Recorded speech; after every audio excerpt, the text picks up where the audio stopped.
नमस्कार साथियों, कैसे हैं आप सभी। स्वागत है आप सभी का आपके अपने परिवार अपने YouTube channel Harish classes Bulandshahr में।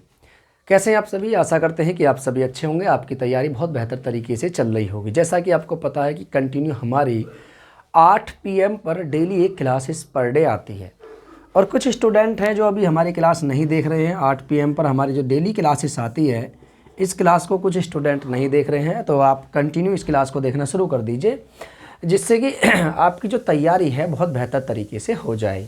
क्योंकि एग्ज़ाम में अभी ज़्यादा दिन नहीं बचे हैं। आपको पता है कि जुलाई में एग्ज़ाम होने की संभावना है और जुलाई आपके ज़्यादा नज़दीक है, क्योंकि मार्च अभी चल रही है फ़िलहाल। मार्च और अप्रैल आपके आई जाएगी। अप्रैल में आपके गेहूँ कटाई शुरू हो जाएंगी, खेती की कटाई शुरू हो जाएगी, यानी फसलों की कटाई शुरू हो जाएगी। तो वहाँ पर आपकी पढ़ाई फिर भी नहीं हो पाने की, लगभग कम से कम 1 मंथ तो आपका यूँ ही लग जाएगा। क्योंकि आप फिर अगर गांव से हैं तो गांव वालों को तो 1 मंथ तो आपको नहीं समझ लीजिए कि ये बिल्कुल एकदम चला ही गया है। फिर उसके बाद अप्रैल के बाद फिर मई है और मई के बाद जून है, फिर जुलाई है। लेकिन ये तो 2 महीने हैं, इसमें तैयारी नहीं हो सकती है। आप सोच के चल रहे हो कि भाई इसमें तैयारी कर लेंगे, 2 महीने पहले तैयारी के लिए लगेंगे तो 2 महीने पहले तैयारी हो जाएगी, तो देखिए वो आपकी गलतफहमी है। अभी से तैयारी करके चलिए, क्योंकि जब आप तैयारी करके उस समय तक निकलोगे ना, या आप यहाँ तैयारी करने के लिए लगोगे, तो मेरा मानना यह है कि यहाँ पर जब आप लगोगे ना 2 महीने पहले जब आपके आओगे, तो आपसे कम से कम लाखों स्टूडेंट ऐसे हैं जो पहले से ही ऑलरेडी तैयारी कर चल रहे हैं। उन्हें यही पता है कि भाई यही एक मौका है, वैकेंसी तो क्लियर होंगी, यही एक मौका है कि भाई अगर हमने ये मौका भुना लिया तो गारंटीड है हम सिलेक्शन ले जाएंगे और ले पाएंगे। लेकिन अगर हमने ये मौका नहीं बनाया तो याद रखिए नहीं कर पाओगे आप कुछ भी। ठीक है, चलिए, तो मेरा सिर्फ कहना इतना ही है कि आप लोग ना तैयारी कीजिए और तैयारी इस प्रकार से कीजिए कि आपको कोई सीट नहीं काट सके। हमें 1000 10,000 से कोई मतलब नहीं होता, हमें 10,000 सीटों पे नहीं जाना होता, हमें तो केवल एक सीट पे जाना होता है, केवल ओनली और एक ही सीट पर। ठीक है, चलिए शुरू करें बिना किसी देरी के, शुरू करते हैं। चलिए देखिए, कल हमने क्लास में जो बात करी थी उसमें हमने भारत के प्रमुख ऊर्जा संसाधनों की बात करी थी।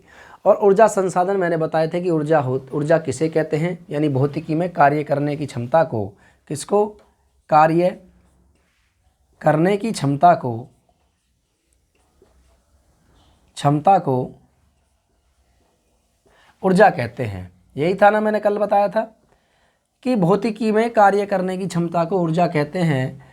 और यह कई रूपों में प्राप्त होती है, कई रूपों से ऊर्जा प्राप्त होती है। ऊर्जा के 2 भाग थे, मैंने बताया था कि इसको 2 प्रमुख भागों में बांटा गया है। एक परंपरागत ऊर्जा स्रोत, यानी ऊर्जा के जो विभिन्न स्रोत हैं इसको 2 भागों में बांटा गया। परंपरागत, ठीक है, परंपरागत, एक परंपरागत था और एक था आपके गैर परंपरागत। एक तो वो थे जो प्राचीन काल से चले आ रहे हैं, जिनका हम प्राचीन काल से दोहन कर रहे हैं, उनके परंपरागत कहते हैं। देखिए, बहुत सीधा आसान तरीके से आप परंपरागत और गैर परंपरागत को समझ जाओगे। कैसे? परंपरागत का मतलब होता है कि जैसे मान लीजिए कोई हम एक परंपरा का विशेष रूप से पालन करते आ रहे हैं, यानी ऐसी परंपरा, जैसे हिंदू धर्म में बहुत सारे रीति रिवाज ऐसे हैं जिनको हम प्राचीन काल से अपनाते आ रहे हैं। जैसे सूर्य की पूजा एक हमारी परंपरा है, ठीक है, पृथ्वी की पूजा, मातृ देवी की पूजा, प्रकृति की पूजा, ये हम प्राचीन काल से चले आ रहे हैं। जैसे पीपल के वृक्ष की पूजा हम प्राचीन काल से करते आ रहे हैं। आप देखेंगे सिंधु घाटी सभ्यता में पीपल वृक्ष के संकेत पाए गए हैं और यहीं से हमारी संस्कृति और सभ्यता का निर्माण होता है। कहाँ से? सिंधु घाटी सभ्यता से। तो यहीं से हम एक चीज़ करते आ रहे हैं प्राचीन काल से कि भी वृक्षों की हम पूजा करते आ रहे हैं, जिसमें बबूल का पेड़ है, पीपल है, अशोक का वृक्ष है, बहुत सारे वृक्ष ऐसे हैं, नीम का पेड़ है, जिनकी हम प्राचीन काल से पूजा करते आ रहे हैं, प्राचीन काल से इनको पूजते आ रहे हैं। तो ये परंपरा हमारी प्राचीन काल से चली आ रही है। इस परंपरा को ही परंपरागत तौर पे हम आज तक निभाते आ रहे हैं। तो हम कह सकते हैं कि ऊर्जा के ऐसे स्रोत जो पूरी प्राचीन परंपरा से चले आ रहे हैं उन्हें परंपरागत स्रोत कहते हैं। जैसे कोयला आपके पृथ्वी के भूगर्भ के नीचे से निकाला जाता है, जो अधिक ताप और दाब और क्या समय के साथ साथ ताप और दाब के संपीड़न के कारण, ठीक है, जीवाश्म, पेड़ पौधे के जीवाश्म ही परिवर्तित हो जाते हैं कोयले में, और कोयला पृथ्वी के नीचे से निकाला जाता है। तो इसलिए ये परंपरागत स्रोत है। इसके अलावा पेट्रोल क्या है? पेट्रोल भी एक परंपरागत स्रोत है। पेट्रोलियम भी एक परंपरागत स्रोत है। अर्थात हम कह सकते हैं कि ऐसे स्रोत जो सीमित मात्रा में हैं, यानी जिनका दोहन करते जा रहे हैं और सीमित मात्रा में है, ऐसे स्रोतों को परंपरागत स्रोत की श्रेणी में रखा जाता है। गैर परंपरागत स्रोत वो हैं जिनके भविष्य में कभी कोई नष्ट होने की यानी कभी कोई कमी होने की संभावना नहीं होती है। जैसे इसका सबसे महत्वपूर्ण उदाहरण हम ले सकते हैं सौर ऊर्जा। सौर ऊर्जा इसका सबसे महत्वपूर्ण उदाहरण है। क्यों है सौर ऊर्जा सबसे महत्वपूर्ण उदाहरण? क्योंकि सौर ऊर्जा पृथ्वी पर ऊर्जा का एक ऐसा स्रोत है जो कभी ना ख़त्म होने वाला है। ठीक है, सूर्य से आने वाले प्रकाश को हम वो एनर्जी के रूप में इस्तेमाल करते हैं, ये सौर ऊर्जा एनर्जी होती है। ठीक है, चलिए यहाँ तक हम पिछली क्लास में बात कर चुके हैं। जिसने इसका भाग 1 नहीं देखा है वो भाग 1 जा कर के देख लीजिए। अब हम बात करेंगे भाग 2 और अब बात करेंगे ऊर्जा का प्रमुख स्रोत, परंपरागत स्रोत के बारे में। और परंपरागत जो स्रोत हैं ऊर्जा के, उनमें से सबसे पहले हम बात करेंगे कोयले को लेकर के। ठीक है, 1 मिनट ज़रा मैं इंक डाल लेता हूँ, बस यहीं रहिए आप सभी लोग। चलिए यहाँ तक हो गया। तो यहाँ तक हमने चीज़ें अब तक देखी कि ऊर्जा क्या होती है, ये सब चीज़ें। ठीक है, चलिए आगे हम बात करते हैं फिलहाल में कोयला को लेकर के कि कोयला ऊर्जा का एक प्रमुख स्रोत है। कोयला मैं यहाँ बड़े बड़े में लिख देता हूँ कोयला। ठीक है, काफ़ी स्टूडेंटों की शिकायत आई है कि भाई आप बहुत कम पतला लिखते हो, तो आज हम थोड़ा मोटा मोटा लिखेंगे कोयला। तो हम बात करें कोयला की, तो देखिए सबसे पहले कोयला यह एक हाइड्रोकार्बन से बना एक ठोस संतृप्त सेल होती है। ठीक है, तो यह एक, ठीक है, पॉइंट बाय पॉइंट लिख लीजिए आप, चाहे तो कैसे भी लिख लीजिए, ऐसे स्टार लगा लीजिए। ठीक है, तो यह एक हाइड्रोकार्बन से बना ठोस संस्तृत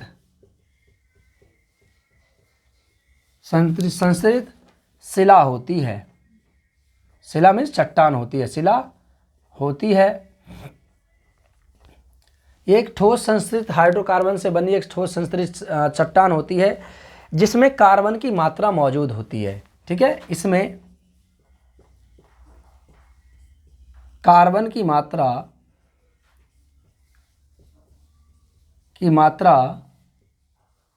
उपस्थित होती है। ठीक है, इसमें कार्बन की मात्रा उपस्थित होती है। कार्बन की मात्रा उपस्थिति होने के कारण इसकी 2 विशेषताएं आ जाती हैं। पहली विशेषता इसकी ये होती है कोयले की कि जब इसमें कार्बन की मात्रा उपस्थित होती है तो एक तो इसमें काला रंग आ जाता है, यानी कार्बन की मात्रा उपस्थित होने के कारण कोयले का रंग काला हो जाता है। और दूसरा, कार्बन ही इसकी ऊष्मीय क्षमता को निर्धारित करता है। तो इसके कारण यानी कार्बन के कारण कोयले की 2 प्रमुख विशेषताओं पर ध्यान दिया जाता है। एक तो एक काला रंग प्रदान करता है, क्या करता है, काला रंग प्रदान करता है।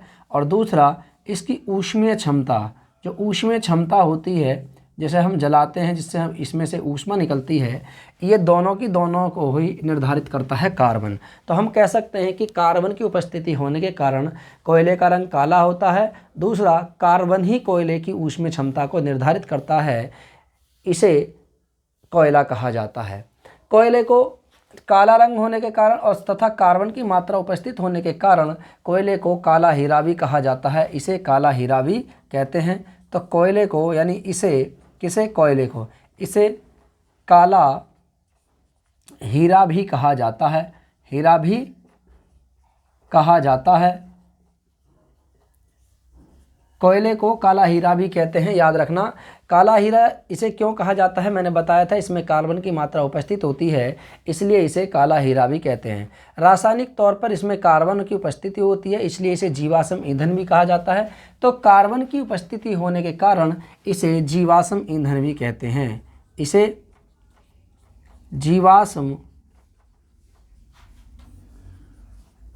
ईंधन भी कहा जाता है,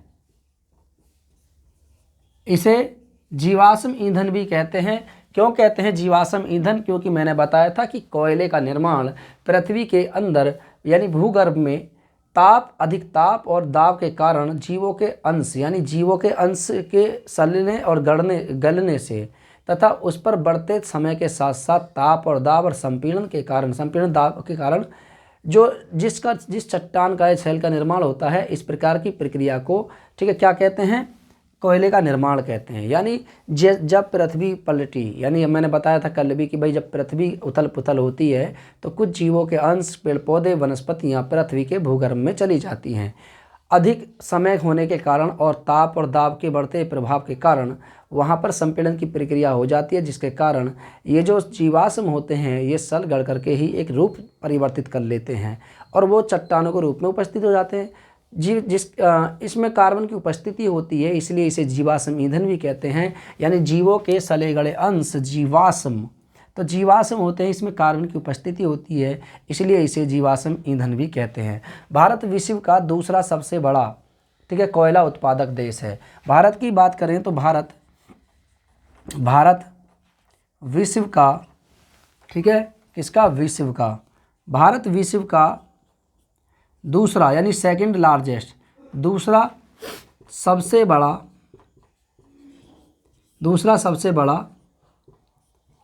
कोयला उत्पादक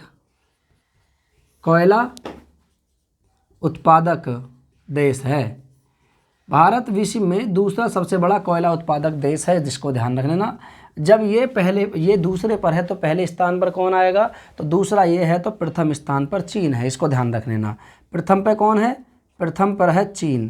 प्रथम पर चीन है। चीन पूरे विश्व में सबसे ज़्यादा कोयले का उत्पादन करता है। भारत जबकि दूसरे नंबर पर आता है कोयले के उत्पादन में, और इसमें से भी सबसे अधिक कोयला आपके छोटा नागपुर के पठार से निकाला जाता है। छोटा नागपुर के पठार में देश का लगभग 80% कोयला अकेले छोटा नागपुर के पठार से ही निकाला जाता है। ये तो था आपके उत्पादक के क्षेत्र में। उत्पादन मैंने बताया था कि उत्पादन होता क्या है। उत्पादन वो होता है कि जिसमें कोई चीज़ उत्पादित की जाती है, अर्थात हम कह सकते हैं कि जैसे किसान खेतों से फसल उगाते हैं, फसल उगाने का तरीका किसानों का उत्पादन कहलाता है। यानी उत्पादन कौन करता है? फसलों का किसान। और व्यापारी जो होते हैं उसका भंडारण करते हैं। व्यापारी खरीदते हैं, ले जाते हैं, गोदामों में रखते हैं। इस प्रक्रिया को भंडारण कहा जाता है। तो उत्पादन के मामले में यानी जब निकालते हैं हम कोयले को तो भारत दूसरे स्थान पर आता है पूरे विश्व में, जबकि भंडारण क्षमता के आधार पर जबकि भंडारण क्षमता के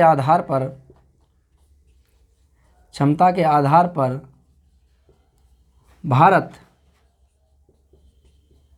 विश्व में 5वें स्थान पर है। भंडारण क्षमता की बात करें तो पूरे विश्व में भारत 5वें स्थान पर है। तो प्रथम स्थान पर कौन है? जब ये 5वें स्थान पर है तो प्रथम पर कौन है? तो प्रथम स्थान पर भी चीन है। चीन में भंडारण क्षमता बहुत अधिक है। भंडारण क्षमता की बात करें तो इसमें इसकी जो भंडारण क्षमता है यानी 138.7 मिलियन टन इसकी भंडारण क्षमता है। किसकी? चीन की। तो चीन जो है भंडारण क्षमता के मामले में और उत्पादन क्षमता के मामले में कोयले के उत्पादन में प्रथम स्थान रखता है आपके चीन। इसे खनिज ईंधन भी कहा जाता है, क्योंकि कोयले को खनिज ईंधन में भी गिना जाता है। तो कोयले को यानी इसे खनिज ईंधन भी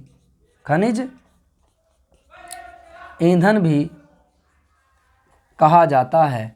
कोयले को खनिज ईंधन भी कहा जाता है, इसको ध्यान रख लेना, क्योंकि कोयले को खनिजों की श्रेणी में भी गिना जाता है। मैंने आपसे बताया भी था कि कोयला एक प्रकार का खनिज भी है, इसलिए इसे खनिज ईंधन की श्रेणी में रखा जाता है। भारत में सर्वप्रथम कोयले की बात करें तो देखिए, भारत में सर्वप्रथम कोयला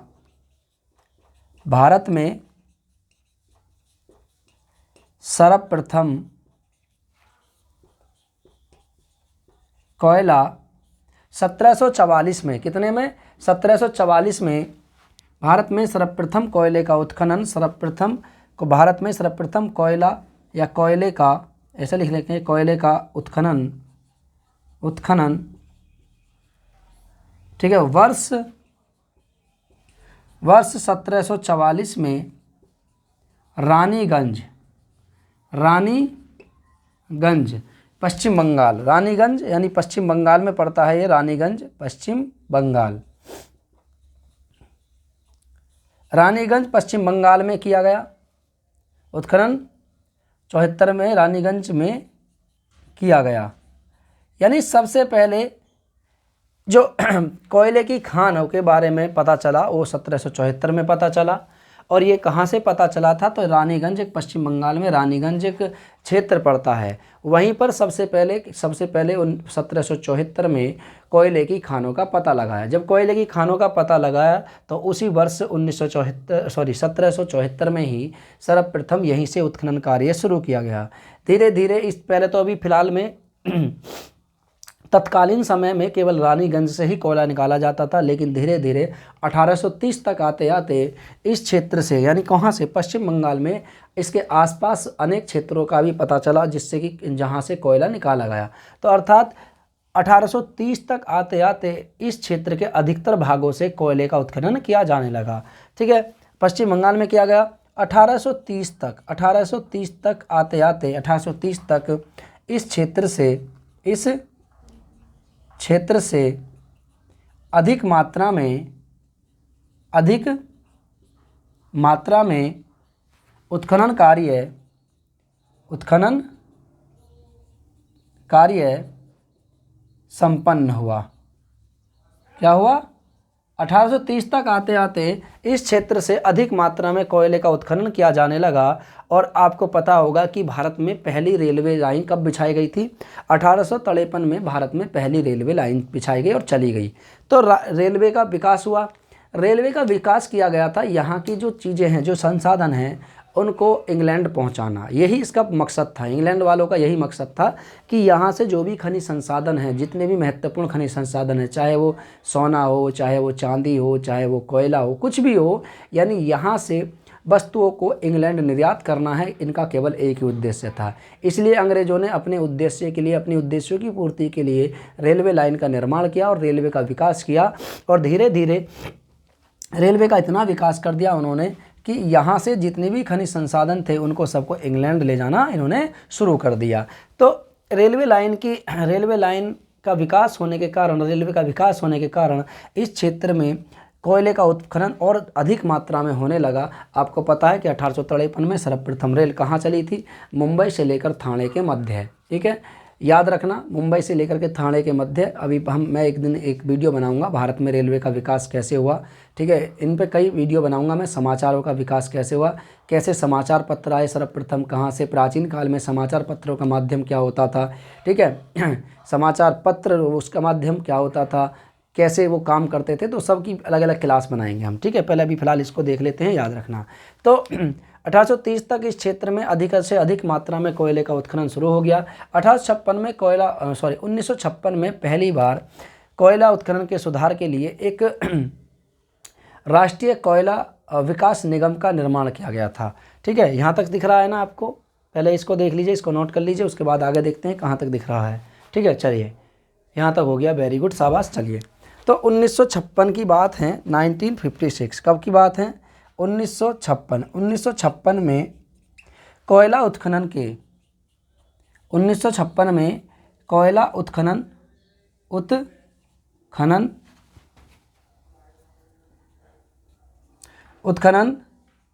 में कोयला उत्खनन में सुधार के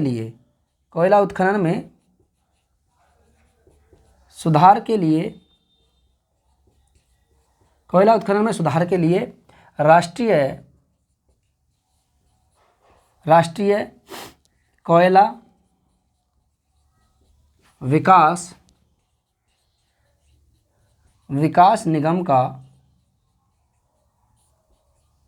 निर्माण किया गया, यानी गठन किया गया। जो कोयला निकालते आ रहे थे, अभी देखिए जितनी भी खानें थी ये प्राइवेट सेक्टर के हाथ में ही थी, क्योंकि रिसेंटली हमारा देश अभी हाल ही में आज़ाद हुआ था। 1956 की बात है, लेकिन 1947 में हम आज़ाद हुए थे। 9 साल हमें मात्र आज़ादी को हुई थी। इतनी समय में हमने बहुत सारे कार्य किए, लेकिन कोयले का राष्ट्रीयकरण नहीं किया गया, कोयले की खानों का राष्ट्रीयकरण नहीं किया गया। यानी अभी भी जितनी भी ये खानें थी ये अभी भी केवल निजी हाथों में ही थी। बाद में इंदिरा गांधी सरकार आती है, इंदिरा गांधी सरकार में श्रीमती इंदिरा गांधी जी के द्वारा 1972 में खानों का राष्ट्रीयकरण किया गया था। जब खानों का राष्ट्रीयकरण किया गया तो उसके बाद 1975 में खानों को लेकर के ही कोयले की गुणवत्ता को सुधारने के लिए तथा कोयले उत्पादन को और अधिक बेहतर सुधार के लिए 1975 में कोल इंडिया लिमिटेड यानी CIL की स्थापना की गई थी। कहाँ? पश्चिम बंगाल में। अभी मैं इसके आगे बात करूँगा तो आप पहले इसको नोट कर लीजिए, उसके बाद आगे चलेंगे हैं। ठीक है, चलिए। तो यहाँ पर ये जो कोयला है इसको आप देख सकते हैं आसानी से। फिर एक बार फिर से रिपीट देख लीजिए। यह एक हाइड्रोकार्बन से बना ठोस संस्तृत। संस्तृत का मतलब होता है परत दर परत। चट्टानें होती हैं, इन्हें संस्तृत कहा जाता है, तो अधिक दाब के कारण बनती हैं। तो ठोस संस्तृत शिला होती है, शिला में चट्टान होती है। इसमें कार्बन की उपस्थिति होती है। कार्बन की उपस्थिति होने के कारण इसका काला रंग और उसमें क्षमता, और इसके साथ साथ इसे जीवाश्म ईंधन भी कहा जाता है। इसे काला हीरा भी कहते हैं, क्योंकि काला हीरा इसे कहा जाता है, क्योंकि कोयले की खान से ही हीरे का निर्माण होता है। कोयले का ही एक यानी किसका अपर रूप होता है? कार्बन का ही एक ठोस अपर रूप होता है हीरा। भारत विश्व का दूसरा सबसे बड़ा उत्पादक देश है, जबकि प्रथम स्थान पर चीन है। भारत विश्व में भंडारण की क्षमता के आधार पर 5वें स्थान पर आता है, जबकि प्रथम स्थान पर चीन आता है। इसे खनिज ईंधन भी कहा जाता है। मैंने खनिज ईंधन के बारे में बताया था। खनिज पूरी पृथ्वी पर मौजूद है। 3000 से अधिक प्रकार के खनिज पाए जाते हैं, जिनमें से 100 से भी अधिक प्रकार के खनिज भारत में पाए जाते हैं। जिनका आर्थिक महत्व से देखा जाए तो 30 प्रकार के खनिज ऐसे हैं जिनका आर्थिक रूप से भारत में उपयोग किया जाता है। भारत में सर्वप्रथम कोयले का उत्खनन वर्ष 1774 में रानीगंज पश्चिम बंगाल में किया गया था। 1830 तक आते आते इस क्षेत्र में बहुत बड़ी उपलब्धि प्राप्त कर ली गई और कोयले का अधिक मात्रा में उत्खनन होने लगा। किस क्षेत्र से? पश्चिम बंगाल वाले क्षेत्र से। तो अगर आपसे पूछा जाए कि सर्वप्रथम कोयला किस वर्ष निकाला गया, तो 1774 में। कहाँ से निकाला गया? रानीगंज पश्चिम बंगाल से निकाला गया। उसके बाद 1956 में कोयले के उत्खनन में सुधार के लिए पहली बार राष्ट्रीय कोयला विकास निगम का निर्माण किया गया। ठीक है, चलिए यहाँ तक लिख लीजिए, नोट कर लीजिए, स्क्रीनशॉट ले लीजिए, जल्दी फटाफट कीजिए इसको।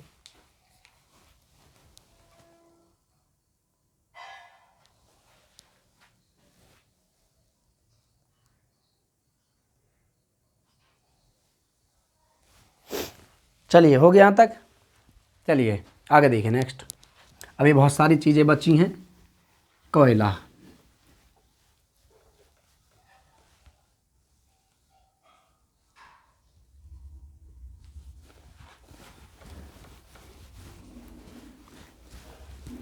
मैंने कहा था इसका आप स्क्रीनशॉट ले लीजिए। अगर नहीं दिखाई दे तो मैं आपको एक आइडिया बता रहा हूँ।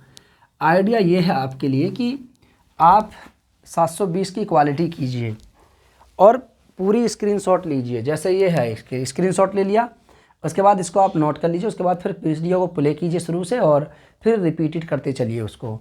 इसके बाद फिर आगे से फिर से स्क्रीनशॉट लीजिए, फिर आगे से रिपीटेड कीजिए। चलिए, मैंने अभी बताया था आपसे कि 1956 में किसका निर्माण किया गया था, यानी एक राष्ट्रीय कोयला विकास निगम की स्थापना की गई थी।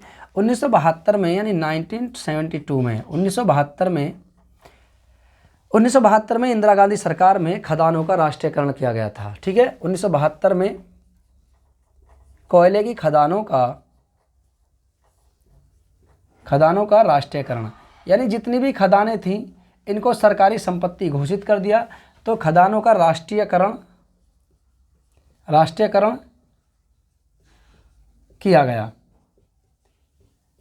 सरकार ने यह घोषणा कर दी कि भाई जितनी भी खदानें हैं अब वो प्राइवेट प्रॉपर्टी ना हो करके वो सब की सब सरकारी खदानें हैं, और अब आपको कोयला निकालने के लिए पहले सरकार से अनुमति लेनी होगी। ये किया गया था 1972 में। कब? जब 1971 में युद्ध हो रहा था, तो जस्ट उसके बाद ही इंदिरा गांधी सरकार ने काफ़ी डिसीजन लिए, और जो प्राइवेट सेक्टर के अधिकार में जो खानें थी, देखिए यहाँ से निकाला गया था सर्वप्रथम।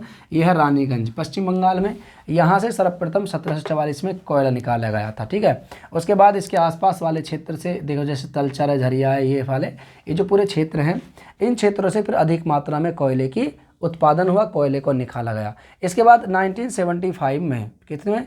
1975 में खदानों के विकास को लेकर के और अधिक खदानों के विकास को लेकर के 1975 में एक कंपनी स्थापित की गई थी कोयले से संबंधित, जिसे बोलते हैं CIL। तो 1975 में कोल इंडिया लिमिटेड, कोल इंडिया लिमिटेड, CIL, कोल इंडिया लिमिटेड की स्थापना की गई। यह सात सहायक कंपनियों का एक समूह होता है जिसका कार्य होता है कोयले को निकालना। देश का 80% से अधिक कोयला कोल इंडिया लिमिटेड के द्वारा ही निकाला जाता है। बाद में ठीक है, बहुत सारी और भी कंपनियां हैं जो इसके माध्यम से ही कोयला निकाल रही हैं।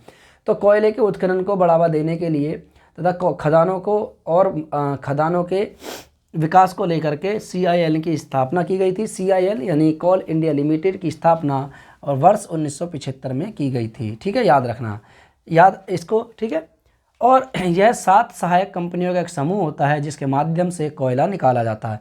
भारत में 80% कोयला इस पठार से निकाला जाता है जिसे हम छोटा नागपुर का पठार कहते हैं। खनिज संसाधन की दृष्टि से सबसे महत्वपूर्ण पठार माना जाता है आपके छोटा नागपुर का पठार। चलिए आइए जानते हैं। ठीक है, यहाँ तक हो गया। जानते हैं कोयले के प्रकार को लेकर के। कोयले के प्रकार, कोयले के प्रकार, ठीक है। कोयले के प्रकार की बात करें तो सामान्यतः कोयला 4 प्रकार का होता है। कितने प्रकार का होता है? 4 प्रकार का। कोयला 4 प्रकार का होता है। एक होता है पीट कोयला। कौन सा होता है? पीट होता है, सबसे निम्न कोटि का कोयला होता है। एक होता है इसमें से इसे बोलते हैं लिग्नाइट कोयला। कौन सा बोलते हैं? लिग्नाइट। एक होता है लिग्नाइट कोयला। एक होता है इसमें से ठीक है, एक कोयला होता है इसमें से बिटुमिनस। कौन सा होता है? बिटुमिनस कोयला। और एक होता है जो सबसे उच्च कोटि का होता है, इसे बोलते हैं एंथ्रासाइट कोयला। ये 4 प्रकार के प्रमुख कोयले होते हैं। एक होता है पीट कोयला, एक होता है लिग्नाइट, एक होता है बिटुमिनस, एक होता है एंथ्रासाइट। अब हम जानेंगे सबसे पहले पीट कोयला होता क्या है। तो पहला हेडिंग है इसमें से पीट कोयला। ठीक है, पीट कोयला किसे कहते हैं? चलिए आइए जानते हैं पीट कोयला। ठीक है, इसके लिए मैं एक ट्रिक भी बनाऊंगा अभी, ठीक है, जिससे कि आप कोयले के चारों प्रकारों को आसानी से याद रख लें। मैंने आपसे लोहे के प्रमुख अयस्कों के बारे में मैंने आपसे ट्रिक बताई थी कि लोहा हमसे लो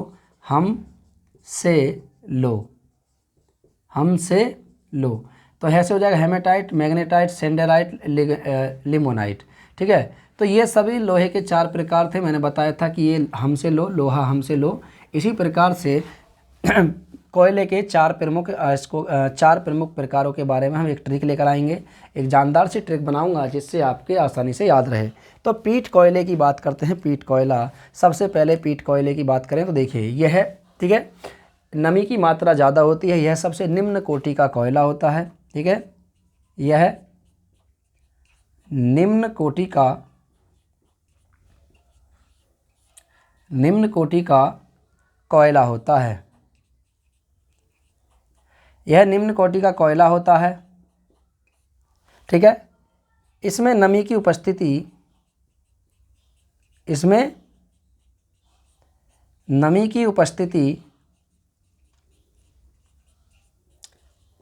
उपस्थिति ज़्यादा होती है।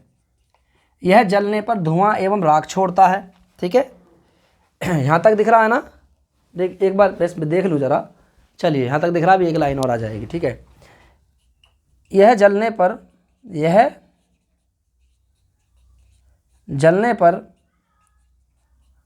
अधिक धुआं एवं राख छोड़ता है। जब इसको जलाया जाता है तो इसमें से धुआं अधिक निकलता है, और धुआं जब अधिक निकलता है तो इसके साथ साथ जो अधिशेष बचता है इसका, ठीक है, अवशेष बचते हैं, उसमें राख सबसे अधिक मात्रा में बचती है। तो अर्थात है, तुम कह सकते हैं, क्यों कह सकते हैं? क्योंकि देखिए आपको पता है कि जैसे मान लीजिए हम अभी सूखे पत्तों को जलाते हैं और गीले पत्तों को जलाते हैं। सपोज दैट हम एक एग्जांपल लेते हैं पत्तों से लेकर के। सर्दियों में आप देखते हैं कि तापने के लिए, मतलब अपने आप को ऊष्मा देने के लिए हम क्या करते हैं? तापते हैं, आग जलाते हैं, अलाव लगाते हैं। और कभी कभी ऐसा होता है कि भाई वहाँ पर हम क्या करते हैं कि गीला कबाड़ा उस पर रख देते हैं। तो जब नमी ज़्यादा होती है, गीला होगा मतलब नमी होगी उसमें, जब नमी होती है तो धुआं निकलता है उसमें बहुत अधिक मात्रा में, जब तक वो नमी ऊपर ना चली जाए। नमी जैसे ही बाहर निकलती है तो वो जलना शुरू कर देता है। इसी तरीके से इसमें नमी की उपस्थिति ज़्यादा होती है। कोयला, नमी की उपस्थिति ज़्यादा होगी, जब इसको जलाया जाता है तो जलने पर ये अधिक धुआं छोड़ता है। अधिक धुआं छोड़ता है तो अधिशेष अधिक बचता है, शेष अधिशेष भी बचता है। तो अधिक धुआं जलने पर अधिक धुआं और राख बचती है। अधिक धुआं होने का कारण यह होता है क्योंकि इसमें नमी की उपस्थिति होती है। इसमें कार्बन की मात्रा की बात करें तो ठीक है, मैं यहाँ लिख देता हूँ पीट के लिए यहाँ पे। इसमें कार्बन की मात्रा, इसमें कार्बन की मात्रा, इसमें कार्बन की मात्रा, ये इसी का भाग है यहाँ पे। इसमें कार्बन की मात्रा 40% से कम होती है। देखिए ये पूछता है, काफ़ी इम्पोर्टेंट है ये चीज़ें। इसमें कार्बन की मात्रा 40% से कम होती है, इसलिए इसे पीट कोयला या निम्न कोटि का कोयला कहते हैं। इसका एक उपनाम है निम्न कोटि का कोयला। सामान्यतः ये भारत में अधिक क्षेत्र पे नहीं पाया जाता, मतलब निकाल सकते हैं इसको, तो निम्न कोटि का कोयला होता है और इसका सामान्यतः लोग घरों में इस्तेमाल करते हैं और ज़्यादातर ये उद्योगों में इसका इस्तेमाल नहीं होता है ज़्यादातर, ठीक है, याद रखना। तो ये निम्न कोटि का कोयला होता है, इसका उपनाम है निम्न कोटि का कोयला। 40% से कम इसमें कार्बन की मात्रा होती है। इस प्रकार के कोयले को पीट कोयले की श्रेणी में रखा जाता है, ठीक है, याद रखना। नमी की उपस्थिति ज़्यादा होती है, पीट कोयले की श्रेणी, पीट कोयले को निम्न कोटि की श्रेणी में रखा जाता है। दूसरा आता है लिग्नाइट। कौन सा आता है? लिग्नाइट। लिग्नाइट के बारे में आइए जानते हैं, चलिए। दूसरा कोयला है लिग्नाइट। लिग्नाइट के बारे में हम जानेंगे अब। लिग्नाइट, ठीक है, यह दूसरा प्रकार का कोयला होता है, ठीक है। बढ़ते समय, देखिए अब ये बनता कैसे है, सबसे पहले इसके बनने का कारण जान लीजिए कि इसका निर्माण होता कैसे है। निर्माण की बात करें कि इसका निर्माण कैसे होता है, ठीक है। निर्माण, लिग्नाइट कोयले का निर्माण कैसे होता है, देखिए ये जो पीट कोयला होता है, पीट कोयला, जब पीट कोयले पर समय बढ़ता जाता है पीट कोयले के साथ साथ, तो जब पीट कोयला समय के साथ साथ बढ़ते ताप और दाब के कारण पीट कोयले से जो नमी निकल जाती है, उसके बाद जो पीट कोयला परिवर्तित होता है वो लिग्नाइट कोयले में ही परिवर्तित होता है। तो अर्थात हम कह सकते हैं कि बढ़ते समय ताप दाब के कारण पीट कोयला परिवर्तित हो जाता है लिग्नाइट में, इसी को ही लिग्नाइट कोयला कहा जाता है। तो पीट कोयला परिवर्तित हो जाता है लिग्नाइट में। तो बढ़ते समय ताप एवं दाब के कारण पीट कोयला लिग्नाइट कोयले में परिवर्तित हो जाता है। तो यहाँ लिख सकते हैं बढ़ते समय कौमा ताप कौमा दाब के कारण पीट कोयला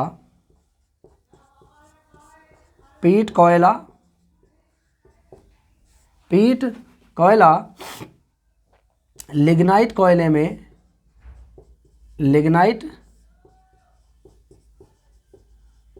कोयले में बदल जाता है,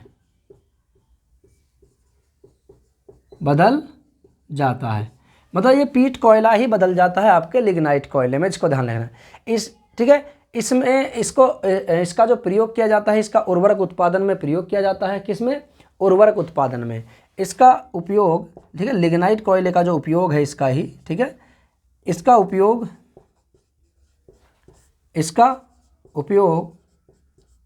खाद बनाने में, इसका उपयोग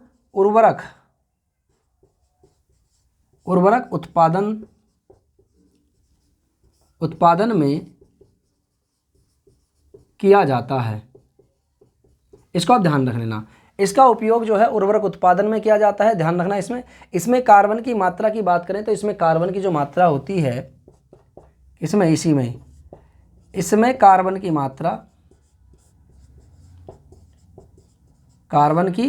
मात्रा, ठीक है, 40 से 60% तक होती है। 40 से 60% तक इसमें कार्बन की मात्रा उपस्थित होती है, ध्यान रखना इसको।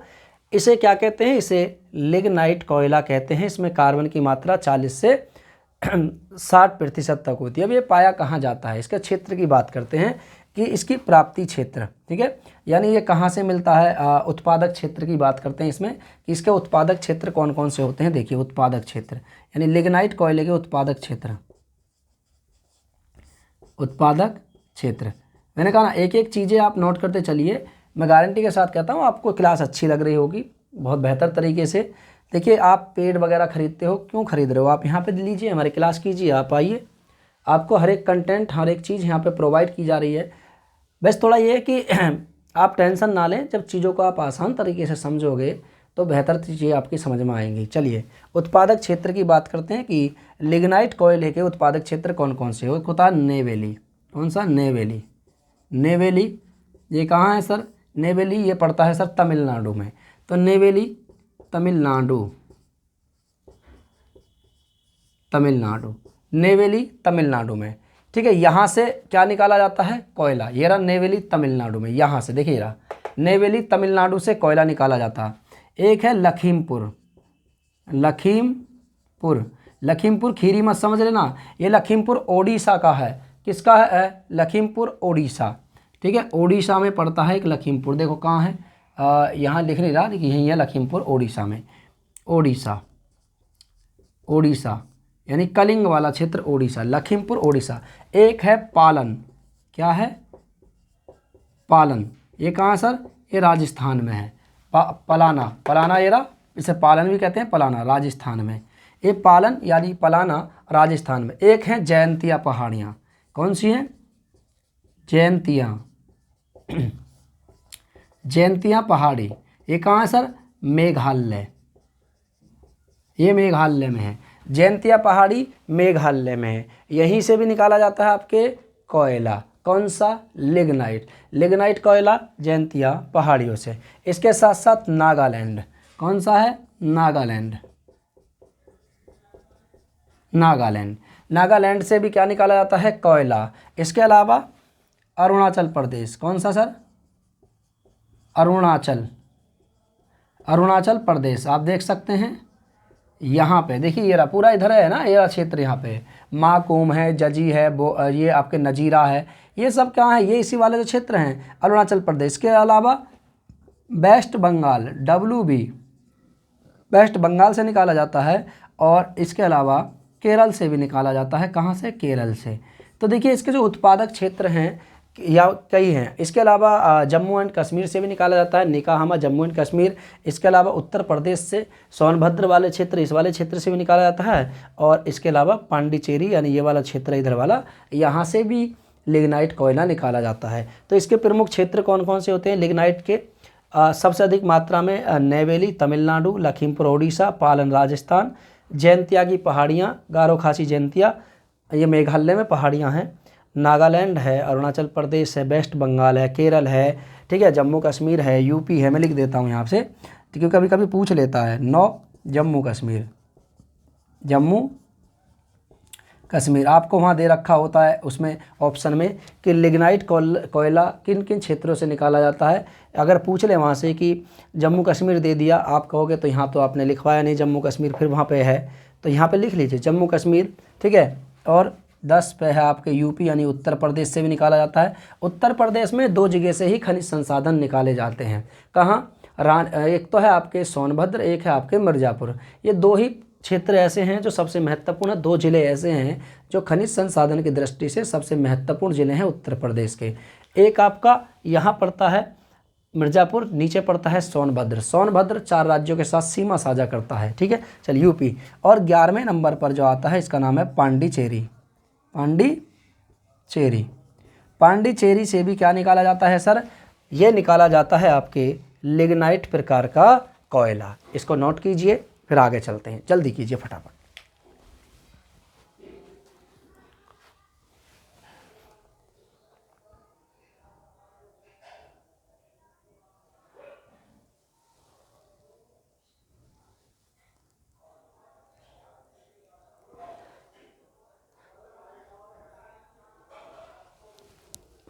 यहाँ तक हो गया, चलें आगे। ये नोट कर लिया ना सब रहा, ये टोटल कर लिया हो तो चलिए सर आगे। यहाँ देखिए अब चलेंगे बिटुमिनस प्रकार। मैंने कहा ना, आप स्क्रीनशॉट लीजिए इसका या वीडियो कहीं रोकिए और उसके बाद मेरे साथ साथ करते चलिए, या फिर जैसा आपको उचित लगे वैसा कर लीजिए। ठीक है, ओके। अगर आपकी समझ में नहीं आए तो प्लीज़ आप कमेंट कर दीजिए, निश्चित ही वीडियो में सुधार किया जाएगा, आप टेंशन ना लें। अगर यहाँ पे कोई गलती हो रही है तो उसको गलती को माना जाएगा और उस गलती में सुधार किया जाएगा। आप बस कमेंट करके बता दीजिए। जो स्टूडेंट हमसे पहली बार जुड़ रहे हैं वो भी अपनी राय दें कि क्लास में क्या कमी है, ठहराव की कमी है या फिर समझाने की कमी है, किस चीज़ की कमी है। आप उस चीज़ का हमें कमेंट करके बताएं कि यहाँ पर कुछ कमी चल रही है, आप इस चीज़ को सुधारिए। देखिए, सीख कहीं से भी मिले, चाहे छोटे से मिले बड़े से मिले, अगर कोई ज्ञान की बात मिल रही है या ज्ञान की बात बताई जा रही है तो उसको ग्रहण करने में कोई हर्ज नहीं है। हमें ग्रहण करना चाहिए, हमें ये नहीं देखना चाहिए कि छोटा बता रहा है या बड़ा बता रहे हैं। बस हमें ये होना चाहिए कि अगर बातें हमारे फ़ायदे के लिए हैं या बातें हमारे अच्छे के लिए हैं तो उन बातों को ग्रहण करना चाहिए। ठीक है, चलिए अब कौन सा कोयला है, अब है इसका, हाँ मैंने बताया था बिटुमिनस कोयला, तीसरे प्रकार का कोयला, इसे बोलते हैं बिटुमिनस। कौन सा? तीसरे प्रकार का कोयला। दो प्रकार देख लिया हमने, एक अब है बिटुमिनस। कौन सा है? बिटुमिनस। ठीक है, बिटुमिनस तीसरे प्रकार का कोयला जो है, इसे बिटुमिनस प्रकार का कोयला कहते हैं। इसका निर्माण कब होता है? जब कोयला ज़मीन से अधिक नीचे, यानी जब कोयला ज़मीन से अधिक गहराई पर, कहाँ? ज़मीन से अधिक गहराई पर निक्षेपित होता है, तब बिटुमिनस प्रकार का कोयले का निर्माण होता है। ठीक है, जब, पहला पॉइंट इसमें लिख लीजिए, जब कोयला ज़मीन से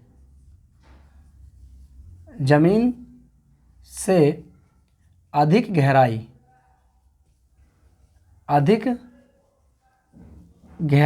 यानी ताप और दाब से अधिक गहराई के साथ निक्षेपित होता है।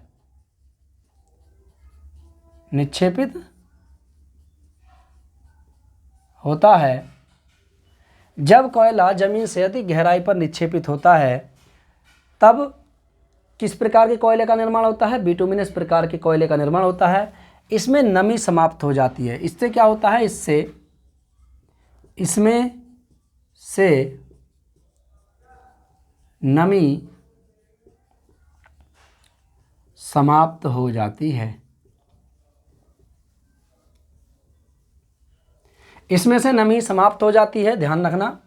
नमी पूरी तरीके से इसमें समाप्त हो जाती है। जब नमी इसमें बिल्कुल नहीं रहती है तो इसमें कार्बन की जो मात्रा होती है 80 से लेकर के कितनी प्रतिशत होती है? यानी 60 से लेकर के 80% तक इसमें कार्बन की मात्रा मौजूद होती है। कितनी होती है? इसका नाम बिटुमिनस तरल के नाम पर रखा गया है। एवं काले रंग का ये होता है, सघन कोक होता है। सघन कोक यानी ये सघन ठोस और काले रंग का होता है। नमी समाप्त होने के कारण ये सघन ठोस एवं काले रंग का होता है। इसमें से नमी समाप्त हो जाती है। यह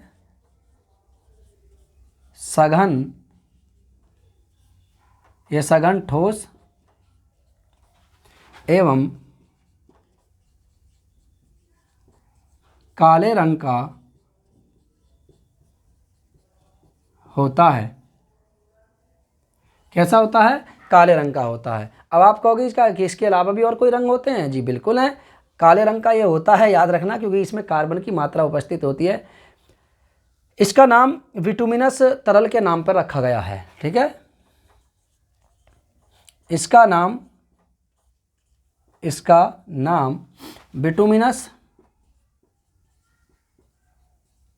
बिटुमिनस तरल के नाम पर रखा गया है। ये जो कोयला है इसका नाम बिटुमिनस तरल के नाम पर रखा गया है। इस कोयले का नाम, इसमें कार्बन की मात्रा 80 से लेकर के 90% तक होती है, ध्यान रखना, बिटुमिनस में। ठीक है, कितने प्रकार के? 80 से लेकर के। ठीक है, इसमें मैंने अभी 60 से 80 बोल दिया, सॉरी। इसमें कार्बन की मात्रा 80% से 90% तक, कितना 80% से 90% तक होती है। 80% से 90% तक होती है, अर्थात हम कह सकते हैं कि ये नंबर 2 का सबसे उत्तम प्रकार का कोयला है। ठीक है, 80 से लेकर के 90% तक इसमें कार्बन की उपस्थिति होती है। इसमें गंधक की मात्रा कम होती है। ठीक है, इसमें गंधक की मात्रा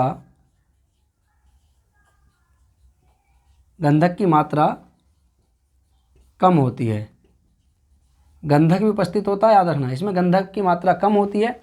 गंधक की मात्रा बहुत ही कम होती है, इसलिए इसका उपयोग यानी उद्योग में करते हैं, उद्योग में भी इसका उपयोग किया जाता है, याद रखना।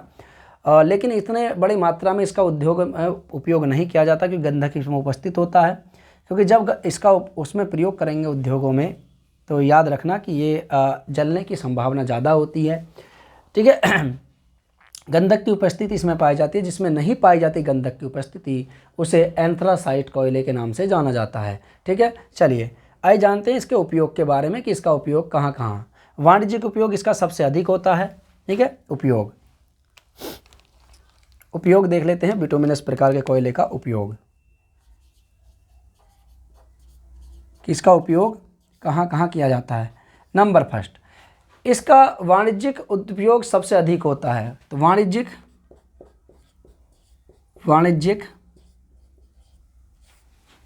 उपयोग सबसे अधिक होता है। वाणिज्यिक जानते हो ना, वाणिज्यिक का मतलब होता है कि इसका उद्योगों में सबसे अधिक उपयोग होता है। क्यों उपयोग होता है इसका? क्योंकि इसमें गंधक की जो मात्रा है वो कम पाई जाती है, इसलिए इसका वाणिज्य में सबसे अधिक मात्रा में प्रयोग करते हैं, यानी व्यापारिक उद्देश्य से बेचा जाता है, उद्योगों में इसका इस्तेमाल किया जाता है। इसके अलावा इसका कोक बनाने में, कोका कोला नहीं, कोकिंग कोल, इसे कोकिंग कोल कहते हैं। कोकिंग कोल यानी कोकिंग कोल, अभी बताऊंगा कोकिंग कोल होता क्या। कोकिंग कोल ये होता क्या है? कोकिंग कोल जो होता है ये एक विशेष प्रकार का ये भी कोयला होता है। जब कोयले को ऑक्सीजन की उपस्थिति में गर्म किया जाता है तो इस प्रक्रिया को कोकिंग कोल कहा जाता है। इसमें नमी की मात्रा बिल्कुल पूरी तरीके से समाप्त हो जाती है, यानी हम कह सकते हैं कि कार्बन की उपस्थिति में कोयले को जलाना ये क्या कहलाता है? कोकिंग कोल कहलाता है। इसका इस्तेमाल कोक में भी किया जाता है। कोक में तारखून वगैरह मतलब ऐसे बनाने में, कोक में। ठीक है, इसके अलावा गैस कोयला बनाने में, वाष्प कोयला बनाने में। ठीक है, गैस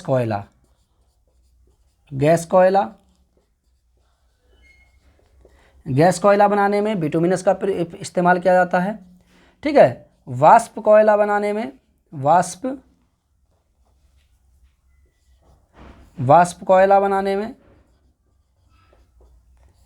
कोयला बनाने में भी इसका इस्तेमाल किया जाता है। इसके अलावा इसका इस्तेमाल धातु शोधन के रूप में भी किया जाता है। किसमें? धातु शोधन, धातुओं को शुद्ध करने में, धातु शोधन में यानी अलग हटाने में, धातु शोधन में भी इसका इस्तेमाल किया जाता है। शोधन मैंने गलत लिख दिया है, यहाँ पे वैसी वाली से आएगी, उसको आप ध्यान रख लेना, ऐसी वाली से। धातु शोधन में भी इसका उपयोग किया जाता है। किसका? कोयले का, यानी बिटुमिनस प्रकार के कोयले का इस्तेमाल किया जाता है धातु शोधन में भी। आइए जानते हैं इसके प्रमुख क्षेत्रों के बारे में कि ये इस प्रकार का जो कोयला है वो कहाँ से निकाला जाता है। तो ये जो कोयला है इसके प्रमुख क्षेत्र हैं। उत्पादक क्षेत्र मैं यहाँ लिख देता हूँ, उत्पादक क्षेत्र। बिटुमिनस ये अगली हेडिंग है, बिटुमिनस के उत्पादक क्षेत्र। ठीक है, बिटुमिनस के उत्पादक क्षेत्र, इन्हीं क्षेत्रों में से निकल कर आएंगे। देखिए कौन कौन से उत्पादक क्षेत्र हैं। उत्पादक क्षेत्र की बात करें तो इनमें से एक है झारखंड आप देख सकते हैं, झारखंड में झरिया वगैरह, तो झारखंड से भी बिटुमिनस प्रकार का कोयला निकाला जाता है। बिटुमिनस प्रकार का कोयला झारखंड से भी निकाला जाता है। एक है आपके उड़ीसा। ठीक है, कहाँ है? ओडिशा।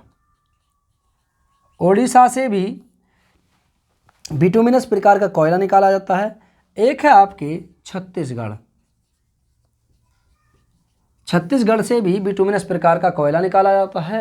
एक है आपके मध्य प्रदेश यानी एमपी, एमपी से भी बिटुमिनस प्रकार का कोयला निकाला जाता है।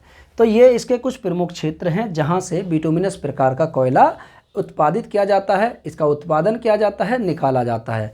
तो आप देख सकते हैं कि बिटुमिनस प्रकार का जब कोयला ज़मीन से अधिक गहराई के साथ निक्षेपित होता है तो इसमें से नमी समाप्त हो जाती है। यह सघन, ठोस एवं काले रंग का होता है। इसका नाम बिटुमिनस तरल के नाम पर रखा गया। बिटुमिनस आप जानते हैं ना, बिटुमिन एक तारकोल बोलते हैं इसे, तारकोल, उसी के नाम पर इसका नाम रखा गया है। इसमें कार्बन की मात्रा 80 से 90% तक होती है। इसमें गंधक कम होता है, इसलिए इसका वाणिज्यिक उपयोग सबसे अधिक होता है। इसका उपयोग कोक में बनाने में, कोकिंग कोल, गैस कोयला, वाष्प कोयला, धातु शोधन में इसका इस्तेमाल किया जाता है। इसी के अलावा इसका उपयोग इसका प्रमुख क्षेत्र कहाँ से, झारखंड, ओडिशा, छत्तीसगढ़, मध्य प्रदेश, 4 प्रमुख क्षेत्र हैं, 4 प्रमुख राज्य हैं जहाँ से ये अधिक मात्रा में निकाला जाता है। ठीक है, चलिए यहाँ तक हो गया। एक कोयला और बचा है जिसे बोलते हैं हम एंथ्रासाइट। एंथ्रासाइट 2-3 लाइन है, इसको आप लिख लीजिए। एंथ्रासाइट कोयला मैं यहाँ लिख देता हूँ। ठीक है, अगला जो कोयला है उसका नाम है एंथ्रासाइट।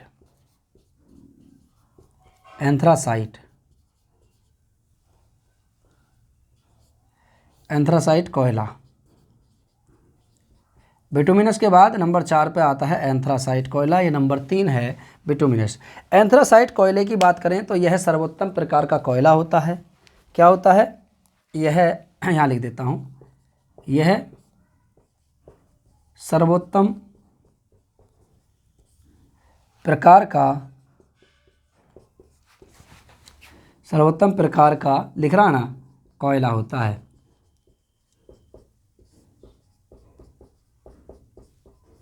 सबसे उच्च कोटि का कोयला होता है सर्वोत्तम प्रकार का एंथ्रासाइट। क्यों होता है? क्योंकि इसमें कार्बन की मात्रा 90% से भी अधिक होती है। कार्बन की मात्रा कितनी प्रतिशत होती है? ये इसमें कार्बन की मात्रा 90% से भी अधिक होती है, इसलिए इसे क्या बोलते हैं? एंथ्रासाइट कोयला कहते हैं। यह गोंडवाना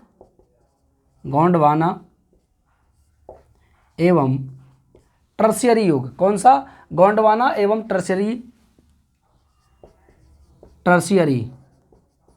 निक्षेपों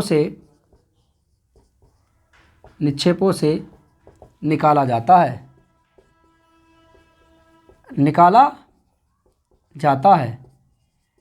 ठीक है, यह गोंडवाना क्रम की चट्टानें एवं टर्सरी निक्षेपों के टर्सरी युग की जो चट्टानें होती हैं जिनका निर्माण लगभग कम से कम ज़्यादा नहीं तो कब बात करें तो टर्सरी युग की जो निर्माण होता है, कोयले का जो निर्माण होता है, ये वो युग होता है जो लगभग आज से कम कितने वर्ष पहले, यानी 50 मिलियन वर्ष पहले चला। ऐसे युग को टर्सरी युग कहा जाता है। और गोंडवाना क्रम जो है आपके 250 मिलियन वर्ष पहले रहा, ऐसे युग को गोंडवाना क्रम कहा जाता है। इसमें जो कोयले का निर्माण हुआ उसे गोंडवाना क्रम का कोयला और इसे टर्सरी क्रम का कोयला कहते हैं। इनके बारे में भी हम पढ़ेंगे, कोयले के बारे में। ठीक है, फिर पेट्रोल पढ़ेंगे, फिर गैस, प्राकृतिक गैस पढ़ेंगे। पूरे मैप के माध्यम से इसको हम समझेंगे, आप टेंशन ना लें इस चीज़ को लेकर के। एक एक चीज़ें मैं आपको बताऊंगा। तो यह गोंडवाना एवं टर्सरी युग की चट्टानों से निकाला जाता है, निक्षेपों से निकाला जाता है। इसमें कार्बन की जो मात्रा होती है, इसमें कार्बन 90% से अधिक होता है, 90% से अधिक होता है, इसलिए इसे उच्च कोटि का कोयला भी इसे कहते हैं। भारत में इसकी उपस्थिति जम्मू कश्मीर वाले क्षेत्र से होती है, जम्मू कश्मीर राज्य से होती है। भारत में एकमात्र ऐसा स्थान जहां से एंथ्रासाइट कोयला निकाला जाता है वो है आपके जम्मू कश्मीर। तो ये निकाला कहां से जाता है? जम्मू कश्मीर से। ठीक है, जम्मू कश्मीर से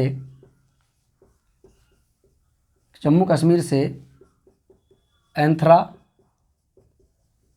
कोयला निकाला जाता है।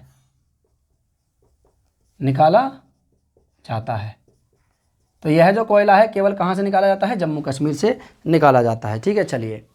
भारत में कोयला 2 प्रमुख चट्टानों से निकाला जाता है। 2 प्रमुख चट्टान कौन कौन सी हैं? गोंडवाना, एक है आपके टर्सरी। अब आगे हम इन्हीं को पढ़ेंगे कि गोंडवाना काल का कोयला और आगे टर्सरी काल का कोयला, इसको पढ़ेंगे। उसके बाद हम कोयले के प्रमुख उपयोग देखेंगे। आगे हम बात करेंगे नेक्स्ट क्लास में। आज की क्लास को हम यहीं समाप्त करेंगे, फिर मुलाकात करेंगे आपसे नेक्स्ट क्लास में। तब तक के लिए नमस्कार, जय हिंद और जय भारत। और आई होप कि क्लास आज आपको अच्छी लगी होगी। क्लास के साथ हमारी इसके क्लास के साथ जुड़े रहिए। डेली 8 PM पर आपको क्लास आती है, क्लास को कर लीजिए कंटिन्यू। जिनकी GK GS कंप्लीट नहीं होती है या फिर जिनको ये समस्या आती है कि हम GK GS कहाँ से करें, तो आपके लिए एक बेहतर प्लेटफॉर्म हरीश क्लासेस बुलंदशहर। कोई पैसा नहीं, कुछ नहीं, बस आपको क्लास के साथ जुड़े रहना। आप सब्सक्राइब भी मत कीजिए, कोई दिक्कत नहीं है, चैनल को सर्च कीजिए और क्लास करते रहिए। अब लाइक मत कीजिए, कोई नहीं सर, आप बस क्लास करते रहिए। बस हमारा तो सिर्फ इतना उद्देश्य है कि आपको सफलता दिलाना। ठीक है, चलिए, नमस्ते।